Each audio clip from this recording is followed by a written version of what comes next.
Masjid An-Nur, perumahan Surya Indah, yang mudah-mudahan semuanya diberkahi dan dirahmati Allah Subhanahu wa taala. Alhamdulillah, segala puji bagi Allah yang masih memberikan kita taufik dan hidayah, memberikan kita sehat walafiat, membangunkan kita dari tidur kita, membangkitkan kita dari mati kita yang sementara, sehingga kita dimudahkan langkah kita menunaikan salat subuh berjamaah. Sekaligus kita niat memperpanjang iktikaf kita dalam rangka taklim untuk meningkatkan kualitas iman dan takwa. Kita berharap, kita berdoa mudah-mudahan atas segala amal baik kita senantiasa diterima oleh Allah Subhanahu wa taala. Amin ya rabbal alamin. Hadirin rahimakumullah. Hidup di dunia, siapapun dia pasti punya masalah. Betul kan? Ada yang punya masalah di sini? Bisa pulang. Semuanya pasti punya masalah. Jadi apapun kita pasti punya masalah. Ya, jadi pejabat punya masalah, jadi rakyat punya masalah, jadi orang kaya masalah, apalagi jadi orang tidak kaya-kaya. Ya. Jadi wanita masalah, jadi pria masalah, hidup di kota masalah, hidup di desa juga masalah, ikut ibu tiri masalah, ikut ibu kota juga masalah. Apalagi kalau di dunia ketentaraan itu ada namanya jenderal, punya masalah nggak jenderal? Punya. Kopral juga punya masalah. Ya. Belum punya istri masalah, punya istri tambah masalah. Pertanyaan berikutnya ini yang jawab gak semua orang. Ya, punya anak satu masalah, punya anak selusin masalah, punya istri satu punya istri nggak bisa jawab. Nah, kita punya satu semuanya. Ya, baik. Hadirin rahimakumullah. Dengan kasih sayang Allah, maka Allah turunkan ya satu rumusan, ya, yang mana kalau diamalkan akan bisa menyelesaikan masalah. Karena manusia ini nggak bisa menyelesaikan masalahnya sendiri, itu nggak bisa. Siapa manusia ini? Dia dulunya tidak begitu lahir, tidak tahu apa-apa, tidak bawa apa-apa, tidak punya apa-apa. Harus menyelesaikan masalah dunia, apalagi masalah di akhirat nanti, tidak akan bisa. Dan masalahnya terus selama hayat masih di kandung badan, maka masalah akan terus menyelimuti manusia. Sampai kapan masalah ini? Imam Ahmad pernah ditanya, oh Imam Ahmad, saya ini tergolong orang sudah kaya, ya. Tapi kenapa saya nggak masih ketemu namanya masalah? Sampai kapan masalah ini berakhir? Ya, Imam Ahmad sampaikan, nanti kalau telapak kaki kamu sudah nyampe di taman-taman surga, maka kamu tidak akan punya masalah. Jadi kalau kaki kita masih di perumahan Surya Indah, berarti masih banyak masalah. Di Taman Mini Indonesia Indah juga banyak masalah. Makanya bayi lahir itu, hadirin, kalau kita perhatikan, bayi lahir rata-rata menangis, Pak. Betul. Ada bayi orang sini yang lahir terus tertawa, terbahak-bahak. Kalau ada bayi lahir tertawa, itu malah bikin senang orang tua atau bikin susah? Harusnya bayi itu, hadirin, begitu lahir harusnya tertawa. Kenapa? Dia dari alam kandungan yang sempit, gelap gulita, pindah ke alam dunia yang luas, yang terang benderang. Harusnya bayi itu tertawa. Tapi kenapa kok bayi itu menangis? Karena bayi paham, Pak, bahwa di dunia ini banyak masalah. Ya, makanya dia menangis. Makanya kalau ada bayi kok lahir tertawa, ini khawatir orang tuanya, jangan-jangan ada kelainan. Ya, senang kalau ada bayi menangis. Ya, bayi waktu di dunia dia tidak pernah, waktu di alam kandungan nggak pernah punya masalah dia. Ada es krim di depan rumahnya lewat, tapi bayinya masih di kandungan, masalah enggak. Kalau menjual balon lewat, tapi bayinya masih di dalam, ada masalah. Tapi begitu bayi lahir umur 5-6 tahun, di depan rumahnya ada es krim lewat, masalah? Masalah. Ya, baik. Hadirin rahimakumullah. Maka dengan kasih sayang Allah Subhanahu wa taala, Allah berikan ya satu produk aturan main yang akan bisa menyelesaikan semua masalah manusia. Makanya Allah Subhanahu wa taala demi menyelesaikan masalah manusia ini, hadirin, Allah Subhanahu wa taala turunkan 124.000 nabi. Ya, 313 rasul yang wajib diketahui namanya cuma 25. Itu misinya satu. Ya, membantu manusia menyelesaikan masalah di dunia, lebih-lebih di akhirat. Apa yang dibawa para nabi dan rasul? Satu aja, yaitu agama. Ya.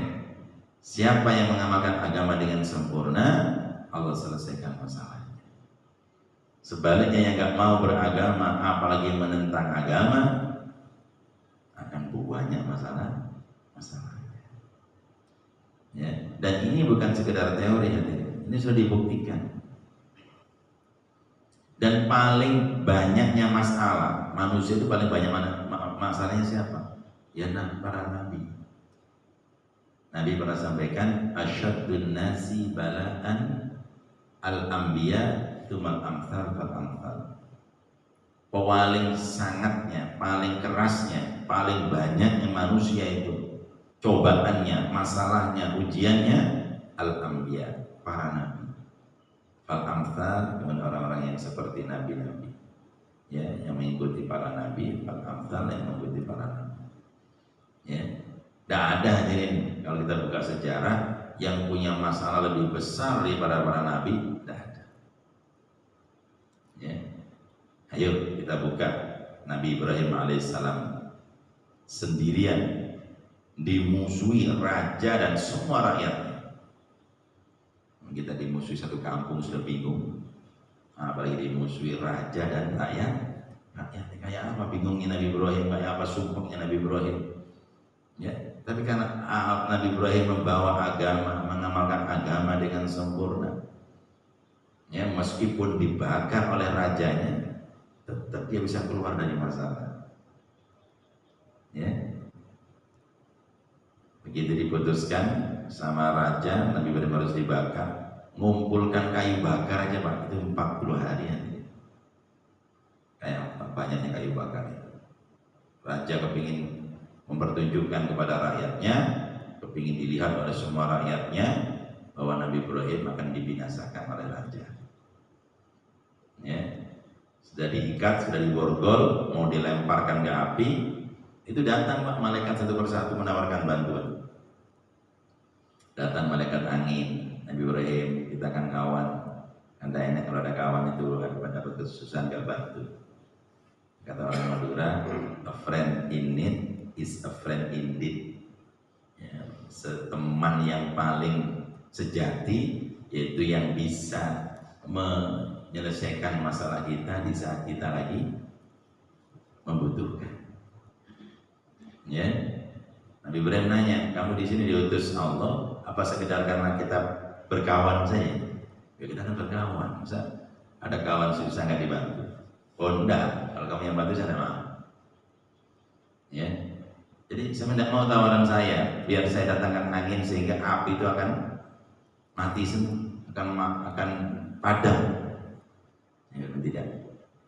Ya, gak lama datang lagi malaikat penjaga hujan.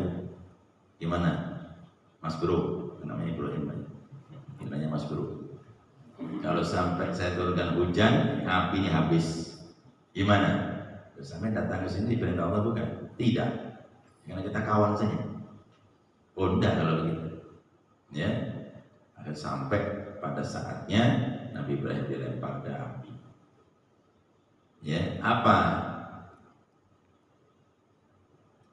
cara Allah menyelesaikan masalah Nabi Ibrahim? Akan difirmankan kepada api, ya nar kuni bardan wa salaman ala Ibrahim. Wahai api, kamu jadi dingin dan selamatkan Nabi Ibrahim. Jadi api tadi begitu Nabi dilempar, Pak, api jadi dingin. Tapi dinginnya tadi yang menyelamatkan Nabi Ibrahim. Jangan sampai dingin sampai Nabi Ibrahim mati kedinginan. Maka api itu bisa temperaturnya bisa naik turun. Dikala Nabi Ibrahim agak kedinginan, api agak panas. Nabi Ibrahim sudah mulai kepanasan, apinya agak dingin. Berapa lama Nabi Ibrahim di situ? Ya sampai selesainya kayu bakar tadi. 40 hari 40 malam Nabi Ibrahim mandi di dalam api. Dalam masalah yang besar, dalam masalah yang mungkin semua manusia tidak akan pernah mengalami, dibakar dalam api 40 hari 40 malam. Ya, tapi setelah Nabi Ibrahim keluar dengan selamat, Nabi Ibrahim ditanya, gimana? Nabi Ibrahim pernah ditanya, kapan masa terindah Anda hidup di dunia?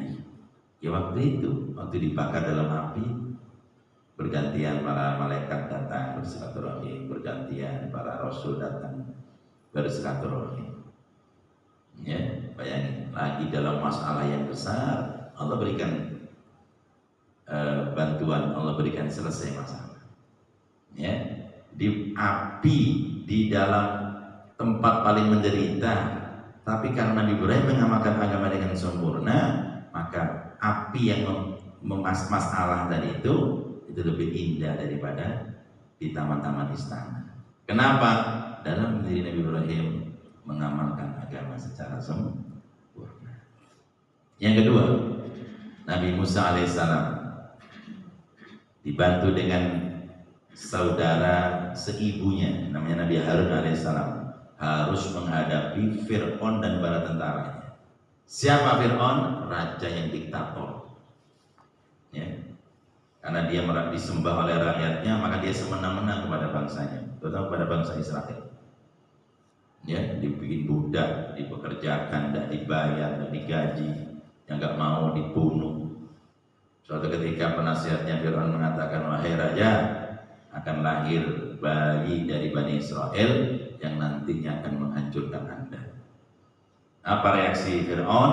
Langsung tidak lama ngasih instruksi. Ya, kalau ada wanita Bani Israel hamil, suruh kasih satpam 1. Untuk apa? Kalau nanti lahir perempuan suruh biarkan, tapi kalau lahir laki-laki suruh langsung bunuh. Berapa yang dibunuh Fir'aun, Pak? Tidak banyak, cuma 70.000 bayi. Ya, jadi kalau ada raja diktator zalim, itu bukan lagu baru, itu lagu lama. Ya. Akhirnya protes penasihat-penasihatnya, raja, kalau Bani dibunuhin semua laki-lakinya, nanti siapa yang akan bisa dikerja paksakan itu? Siapa yang mau kerja? Jadi gimana? Gini saja, tahun ini kita bunuh, tahun berikutnya istirahat, tahun berikutnya baru kita bunuh lagi. Ya, maka hadirin, Nabi Musa ini lahir di waktu istirahat, di waktu bukan musim pembunuhan. Ya, jadi kejam Fir'aun ini, Pak, merasa dia disembah dan memang sakti dia. Karena yang diperintah oleh Fir'aun bukan hanya manusia yang berakal, sampai sungai Nil yang di Mesir itu mau jalan atau tidak itu tergantung perintahnya Fir'aun. Yang cerita siapa? Allah dalam Quran. Alaysa li mulku Misra wa hadhihi anhar tajri min tahti. Wahai rakyat Mesir, bukankah aku ini raja kalian dan sungai Nil ini berjalan atas perintahku, berjalan di bawah telapak kakiku, artinya dalam kekuasaanku. Makanya rakyatnya mau nyembah, Langsung ngentil aja diperintah.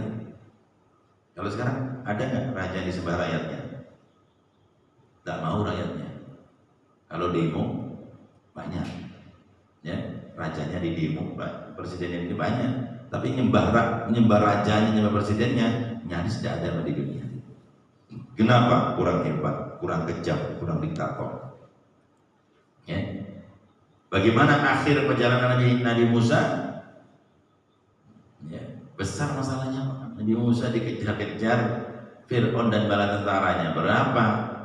Kaumnya Nabi Musa itu 600.000, sedangkan tentaranya Fir'aun 1.200.000, 2 kali lipat. Kalau rakyat sipil dihajar tentara 2, kira-kira rakyat jadi apa ya? Ada yang bilang jadi martabak, ada yang jadi perempeyek. Ya, satu orang sipil dihajar 2 tentara. Kalau satu tentara dihajar 10 rakyat sipil, misalnya masih kemungkinan hidup. Kalau satu rakyat sipil dihajar tentara gimana kira-kira?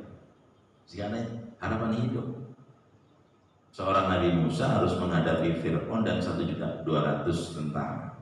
Ini masalah besar, Pak. Gak mungkin pernah kita punya masalah sebesar masalah Nabi Musa. Kaumnya sendiri bingung. Nabi Musa gimana ini di depan Laut Merah? Kalau kita mundur ke belakang Fir'aun dan tentaranya, maju mampus, mundur hancur. Ya, Nabi Musa tenang aja, nunggu perintah Allah. Apa perintah Allah hadirin? Begitu pas pada saatnya, sudah Musa pukulkan tongkatmu, ke Laut Merah. Ya, sampai biar nggak ngantuk, Pak. Saya mau tanya, kalau sampai ke pinggir laut bawa tongkat, lalu tongkatnya sampai pukulkan ke laut, kira-kira lautnya jadi apa? Tongkatnya jadi apa? Halo? Ya nggak jadi apa-apa, Pak Ustaz. Ya tetap lautnya di laut, tongkatnya di tongkat. Tapi karena ini perintah Allah, ya, maka begitu dipukulkan ke laut langsung membentuk jalan, langsung pecah laut itu jadi 12 jalan sebanyak kaum Nabi Musa. Nabi Musa itu ada 600.000, sukunya 12 suku, 12 kabilah. Jadi setiap suku kasih jalan satu. Ya, begitu nyampe di tengah, Fir'aun dan tentaranya baru nyampe di pinggir Laut Merah. Sebetulnya Fir'aun dan tentaranya nggak mau, Pak, masuk ke dalam laut itu, ketakutan mereka. Tapi sayang kaki-kaki kuda-kudanya itu nggak bisa direm. Bahasa Inggrisnya nyelutur. Ya, jadi merangsek ke dalam, nggak bisa direm. Bisa semenisan sudah, kepala basah sudah masuk semua. Begitu kaumnya Nabi Musa nyampe di pinggir, kemudian tentaranya sudah pada masuk semua ke tengah laut. Ya, kaum Nabi Musa sudah pada bingung lagi. Musa itu sudah kelihatan, Musa tentaranya Fir'aun. Musa gimana kalau gimana? Itu perintah. Jadi tongkatnya Nabi Musa itu hadirin hanya untuk menunjukkan kalau Nabi Musa itu seorang utusan. Tongkatnya dilempar jadi ular, tangannya dikeluarkan jadi ada cahaya. Itu sekedar untuk menunjukkan bahwa beliau itu adalah utusan Allah, bukan untuk membantai Fir'aun, Pak. Seandainya mukjizat itu untuk membunuh Fir'aun, sudah lama Fir'aun mampus. Waktu ditanya, Musa, mana buktinya kalau kamu itu utusan Allah? Lah ini tongkatku dilempar jadi ular. Ular ini sudah mau, andaikan Nabi Musa bilang, ular itu kamu telan itu Fir'aun itu, nggak macam-macam. Bisa nggak? Bisa. Bukan yang ditelan, dikunyah sama ularnya. Tapi tugas Nabi Musa bukan untuk mengunyah Fir'aun, bukan telan Fir'aun. Ingin mengajak Fir'aun taat kepada Allah Subhanahu. Dikatakan ayat Fir'aun, orang tuaku sama, nenek moyangku sama. Diawali dengan kelahiran juga diakhiri dengan kematian, maka Tuhannya sama. Ayo kamu menyembah Tuhan. Ya bukti kamu apa? Ini tongkat. Jadi mujizat para nabi dan rasul itu bukan untuk dipakai untuk hajatnya nabi dan rasul, tidak, Pak. Untuk hajatnya Allah. Ya. Makanya Nabi Musa nggak dikit-dikit pakai tongkat, dikit-dikit main tongkat, enggak, Pak. Dicaci maki kaumnya, langsung dikeluarin tongkat, ditelan, habis kaumnya Nabi Musa. Ya. begitu Nabi Musa di pinggir, tentaranya sudah masuk semua, maka ditelan, maka dipukul lagi tongkat lautnya, kembali menyatu lagi. Ya, akhirnya apa? Fir'aun dan 1.200.000 tentaranya mampus dalam tempo yang sesingkat-singkatnya. Ya, coba kalau perintah apa itu? Allah, ya, masih dipikir lagi sama akal kita. Duh, kok yang dipukul laut ya Allah? Kenapa gak dainya Fir'aun? Salah apa harus dipukul? Coba kalau Nabi Musa mukulin tentaranya, butuh berapa lama? Mukulin satu-satu, 1.200.000. Kapan selesainya? Bisa sebulan.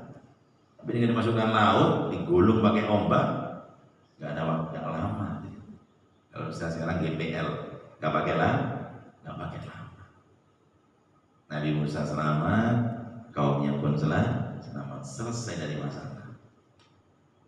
Ya, besar masalahnya, tapi selesai masalahnya. Nabi kita Muhammad Sallallahu Alaihi Wasallam juga begitu, sendirian, dimusuhi keluarganya, dimusuhi kerabatnya, dimusuhi kaumnya sendiri, bahkan diusir dari tanah kelahirannya. Ya, tapi kan setiap episode itu kan akhirnya, Pak. Betul kan? Kalau Anda nonton film, yang dihitung apanya? Akhirnya. Yang ditunggu-tunggu itu akhirnya. Sampai lihat tinju, lihat gula, yang ditunggu apanya? Pertengahannya apa awalnya? Akhirnya. Ternyata Nabi SAW setelah 23 tahun menghadapi semua permasalahan, semua masalahnya diselesaikan. Dalam waktu kurun yang singkat 23 tahun, hampir 2/3 dunia sudah ada di bawah, ya, naungan agamanya Allah Subhanahu wa Ta'ala. Nabi muncul sebagai pemenang. Abu Jahal, Abu Lahab,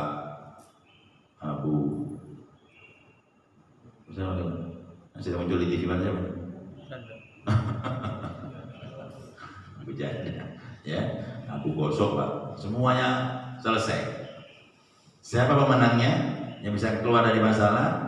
Bagi Nabi Sallallahu Alaihi Wasallam dan para sahabat yang mengikuti agama, yang taat kepada agama. Jadi hadirin rahimakumullah, apa inti yang saya sampaikan tadi? Bahwa Allah ngasih agama ini untuk menyelesaikan masalah-masalah di dunia dan akhirat.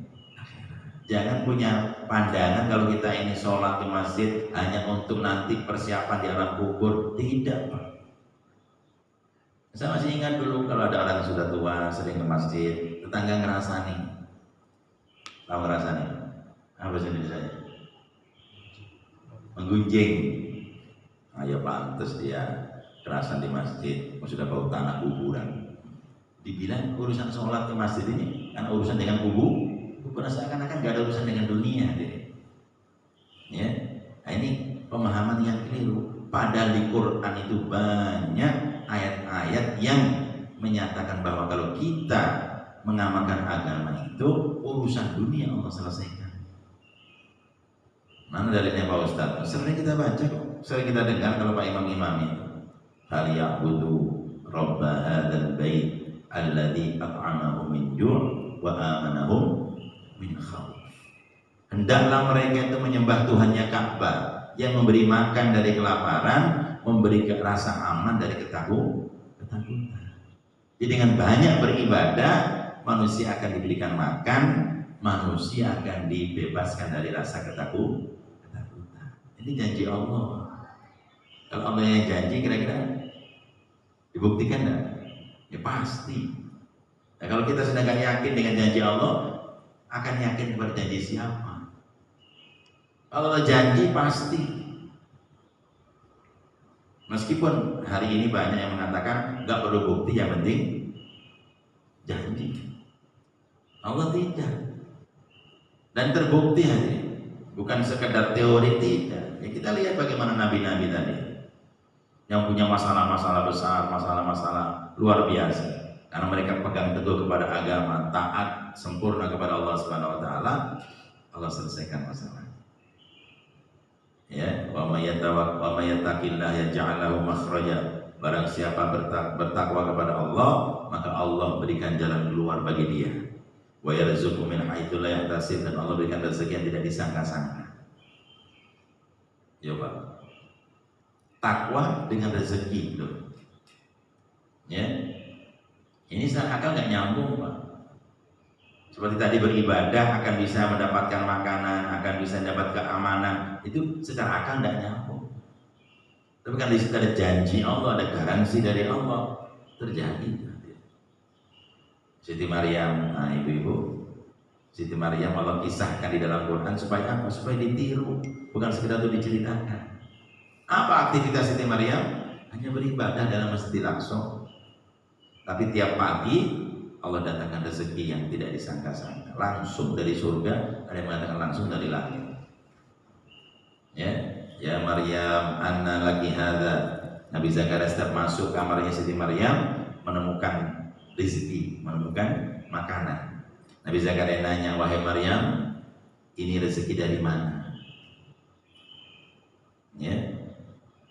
Apa jawab Maryam? Qalat hadza min indillah. Ini semua datang langsung dari Allah.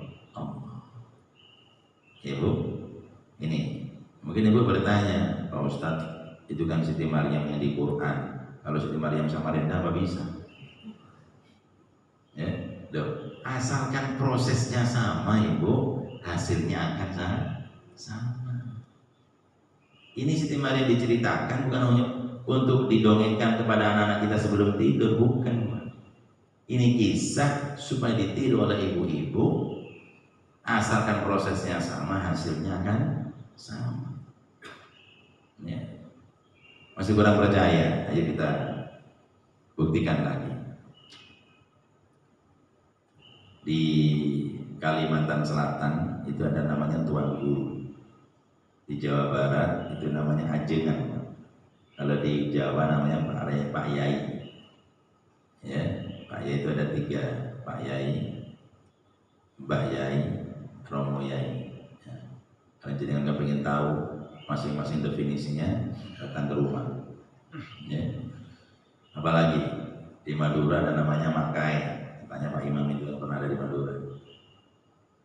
Ini orang-orang yang sudah menghabiskan umurnya, waktunya, tenaganya untuk agamanya Allah Subhanahu.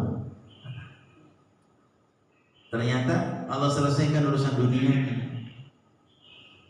Ya. Kalau Anda ke Kalsel, ada Tuan Guru IJ di sana. Kalau dilihat apa kegiatan dunianya itu apa? Ya nyaris ya kelihatan Pak. Dikatakan pedagang, dagang apa lihat? Bukan. Petani, bukan. Ya, sehari-hari ngajak umat baca sholawat, cinta sama Nabi Sallallahu Alaihi Wasallam, banyak-banyak baca sholawat, gitu aja. Sudah Allah selesaikan semua masalah. Bahkan punya rezeki lebih daripada kita yang bekerja keras banting tulang sampai tulang dibanting-banting. Ya, kita lihat dulu ya. Hartanya melimpah, rumahnya megah, mobilnya mewah, istrinya